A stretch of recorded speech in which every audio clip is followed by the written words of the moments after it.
Locate a modulator circuit on module KL93002. Insert plug connector J1 and J3. This is J1 and this is J3, right, to the correct resistor value. So the resistor is internal, right? The resistor is internal. So we cannot see the resistor here, but we can see the resistor number here, right? So we can see this is R8 jumper to connect R8, and then this is jumper to connect R9. So the second step is to connect 250 millivolt 1 kilohertz sine wave to the audio input. So we have two input here, input 1 and input 2, right? Input 1 and input 2. So input 2 here is the audio input, and then 250 millivolt 500 kilohertz sine wave to the carrier input, input 1 here. So we need these two signal, right? So let's connect the signal.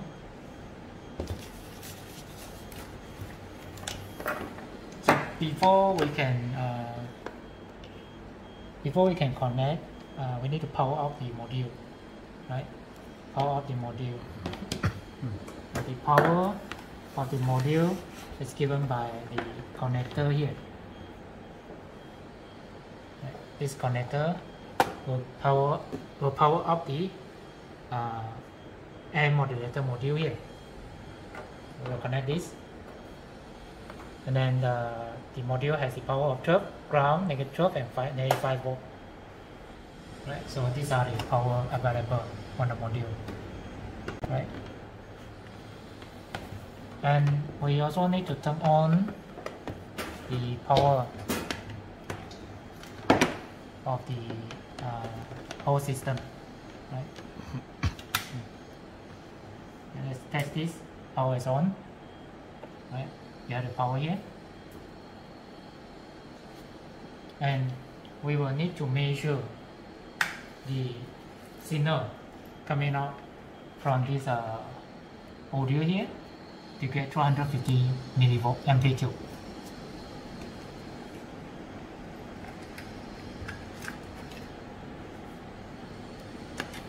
The output is here, right? This is not relevant because the output from here square wave TTL, right? Only high and low. We will use this to generate the sine wave, right? It's set to sine wave here.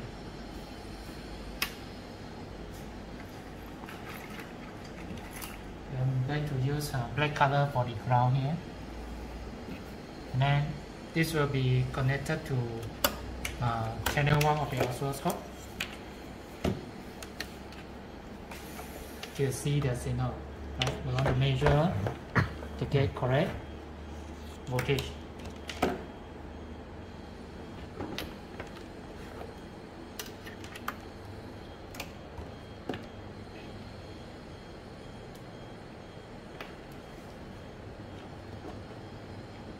We set the minimum voltage first, and then on the oscilloscope here we need to set to correct setting also, right? So to display channel 1, right, yellow color, right, we can turn off the channel 2 lah. We are not using it now. So slightly increase the amplitude to see if anything display.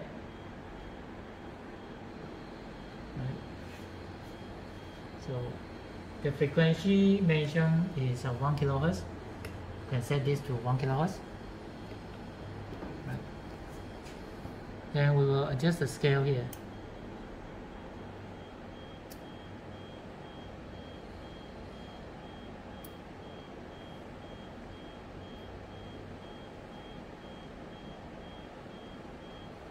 When the amplitude is adjusted, you can see something is swinging here.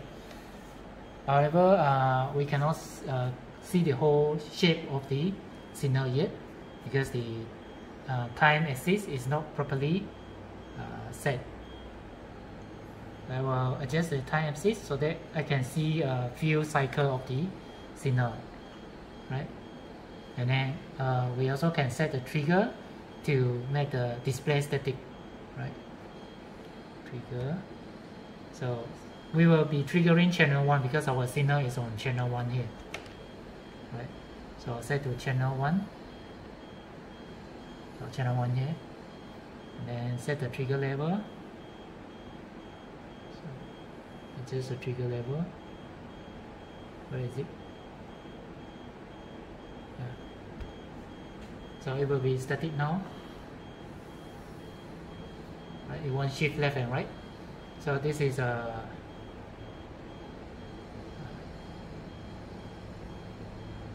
very nice looking now, and we can measure. Right? We can measure the parameters here using the function of the oscilloscope. Let's set the first one to. Let's set the first one to.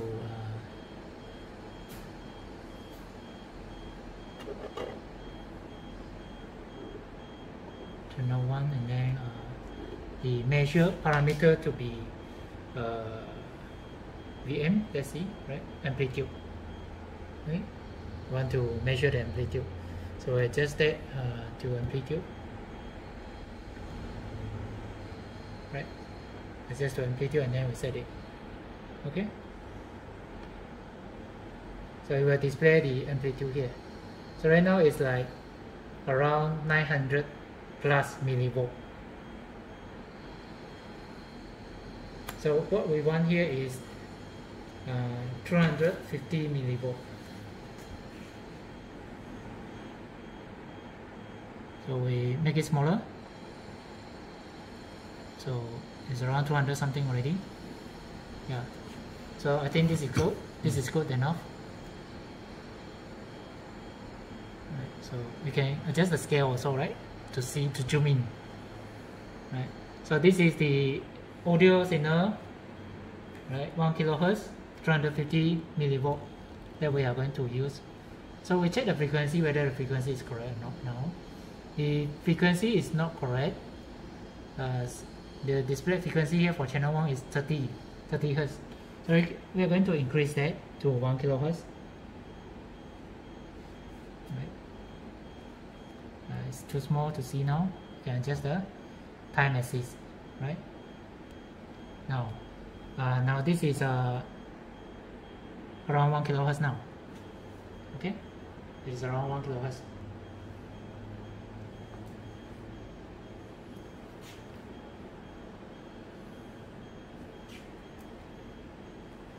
So this will be the audio to the audio signal, 1 kilohertz low frequency information signal, and then we can connect this to input 2.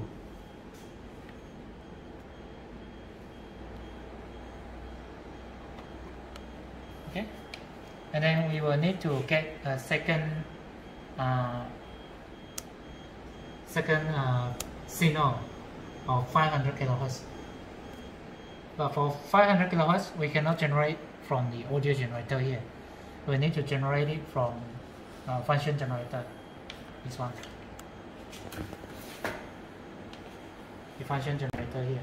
So same procedure, we're going to measure by using the oscilloscope. Okay, we're using the oscilloscope. So this is the output. It's connected to the output here, and these are the knob to adjust the amplitude and frequency. Right? Frequency. So we will need to use 500 kilohertz. So we set to 1 megahertz here, and then we scale it down to half, right? Around half here. So we will see on the oscilloscope later. But right now we set the amplitude to smaller one, smallest value before we start.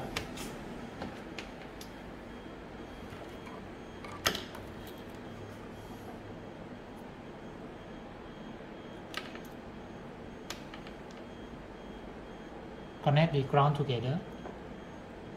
Connect the ground together, right? Because these are two different from two different equipment, so we need to connect them together.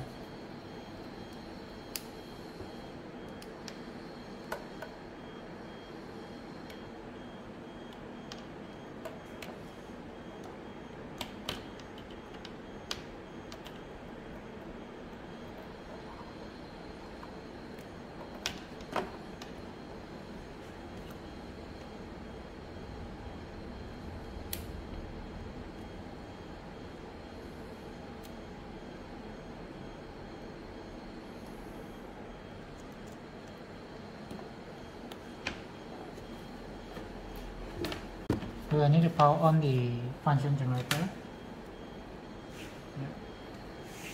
Power button. And we see something, right? We see something here.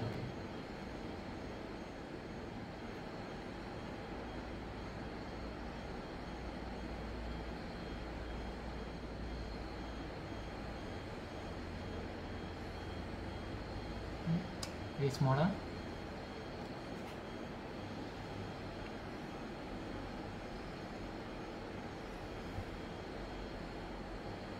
What is the frequency now?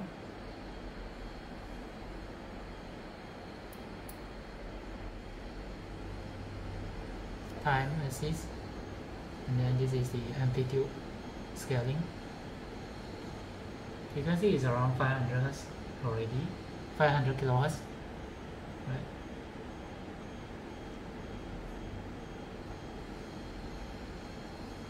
So we can fine tune the frequency from the frequency knob here, frequency adjustment knob,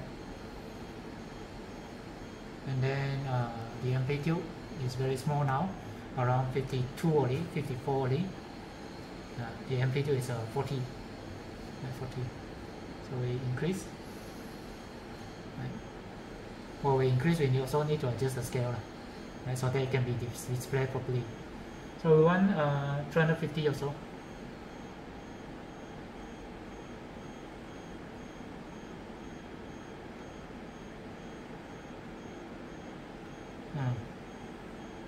Should be okay already, right? Small adjustment.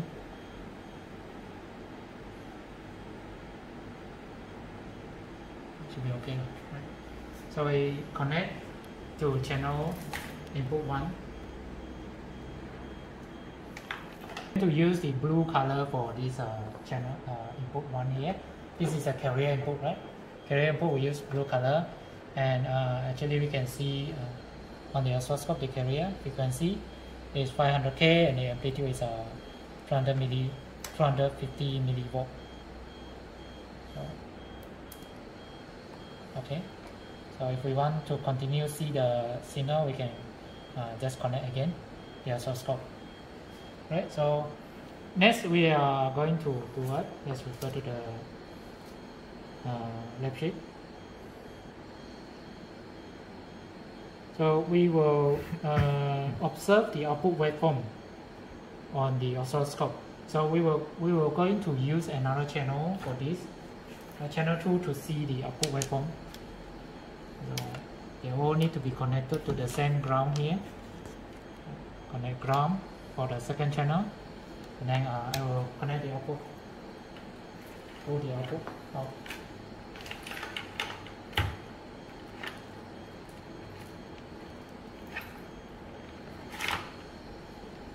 Let's use the gray color for the output here. So connect to second channel, and then I'm going to turn on the second channel of the oscilloscope on now.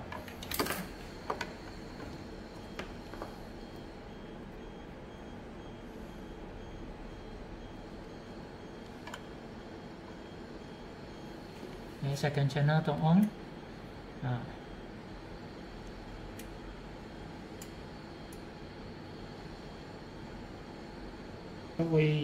We see something on the screen. So this is what is displayed on the screen. We all know that the amplitude modulation, the shape of the amplitude modulation, right? This is not the amplitude modulation shape, right? But this is the timing here is actually following the frequency of the carrier frequency. So we need to zoom out to see the actual amplitude modulation. Right. So can you see that? So let's compare the amplitude modulation here to the audio signal. It's better to compare it that way. So I will change the channel here to display the channel 1 to display the audio input, right, instead of the carrier, right? So I change the grid here. Now I take another green color, which is recolor for the audio, right? And connect the oscilloscope. Okay, so the display is a lot stable now.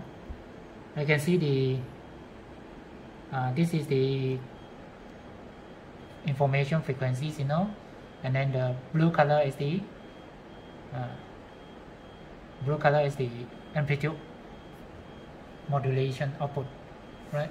So the step number 3, connect to oscilloscope and adjust for around 50% of modulation index, right? So to adjust the modulation index, we're going to adjust the potentiometer here. So when you are adjusting, you will see the modulation index change, right? The waveform become very skinny, and then the waveform become very fat, right? So we adjust to around 50%. So meaning that you need to know how 50% look like before you can do the lab, right?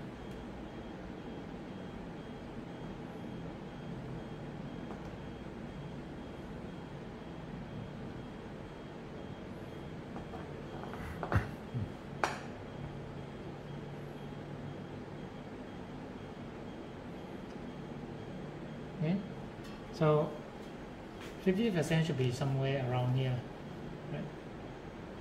And then the next step, using the spectrum analyzer, observe and record the output signal in table 2, right? So output waveform, you're going to record, right, the shape of the output waveform. You need to fill in the table, and then you will need to measure the E max and E min also, right? So let's try to measure it by calling out the cursor. So the cursor is vertical and it's blue color, meaning that it is measuring channel 2.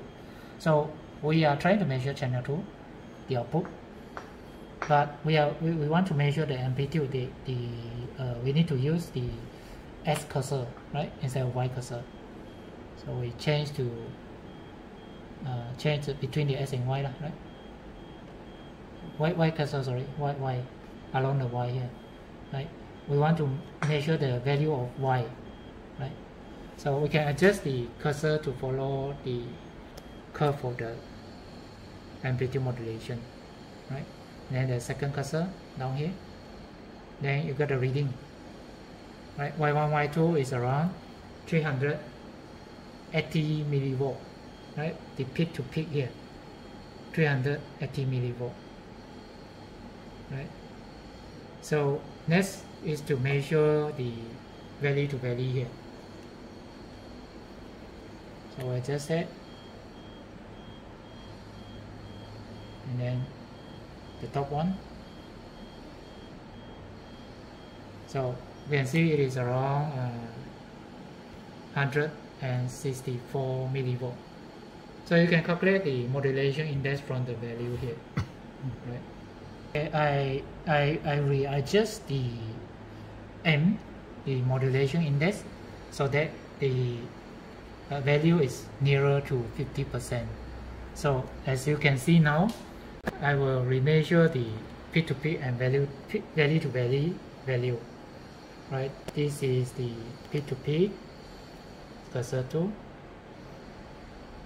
The peak to peak value is 332 now. And then value to value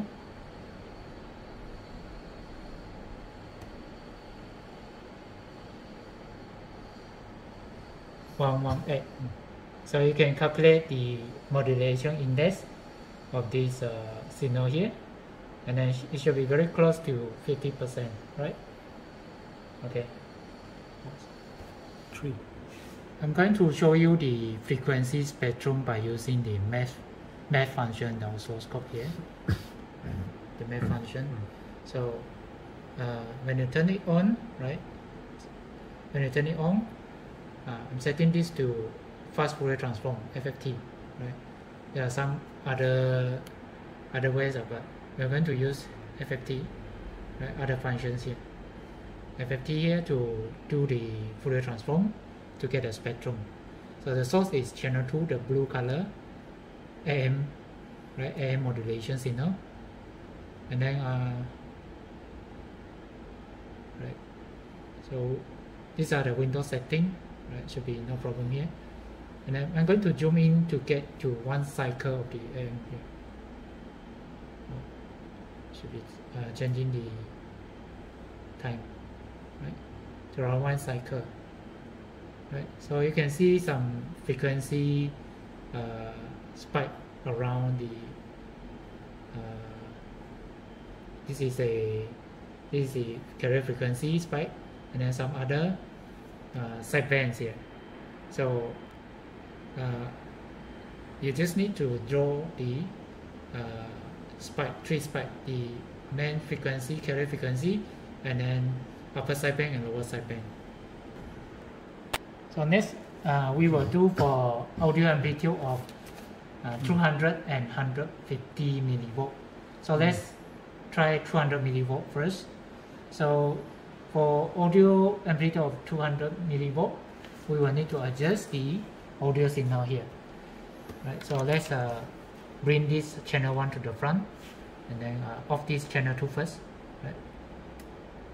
And then off the mesh function also, right?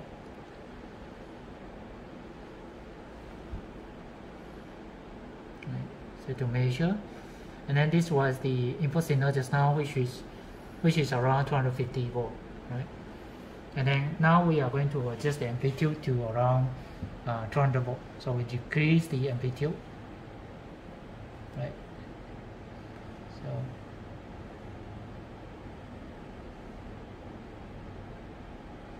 yes, now it is around 200 millivolt. Okay, so we maintain the same frequency. Now frequency change. We already change the amplitude. Right? So we will turn on the channel now. Right? So for this, we will measure the peak to peak and value to value also. Right? So I'm going to call the cursor to show you the value. Right? So you can predict whether the index will reduce or increase, right? Modulation index. So when we are decreasing the audio signal, the modulation index will increase or decrease. So you can predict that actually. And then this display here will show the actual measurement. So you will check whether your prediction is correct or wrong, right? So the peak to peak value is 308 here. And then next is value to value.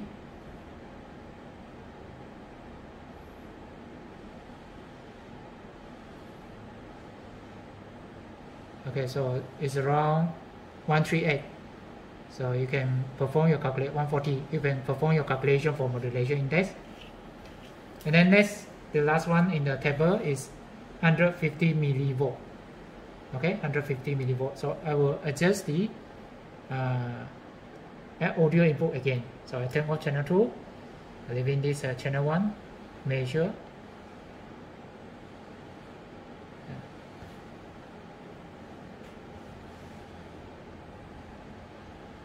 Decrease the amplitude again.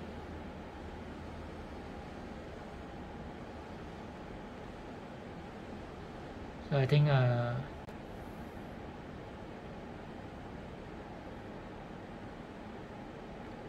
and around this should be okay, right? So we just change the amplitude and then see what happens, right? Different amplitude giving you different peak to peak and value to value. So I'm going to measure by using the cursor again.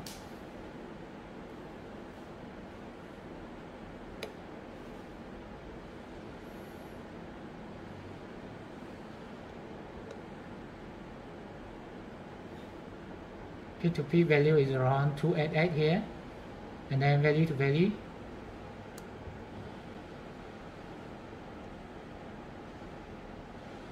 Okay, 158 millivolt.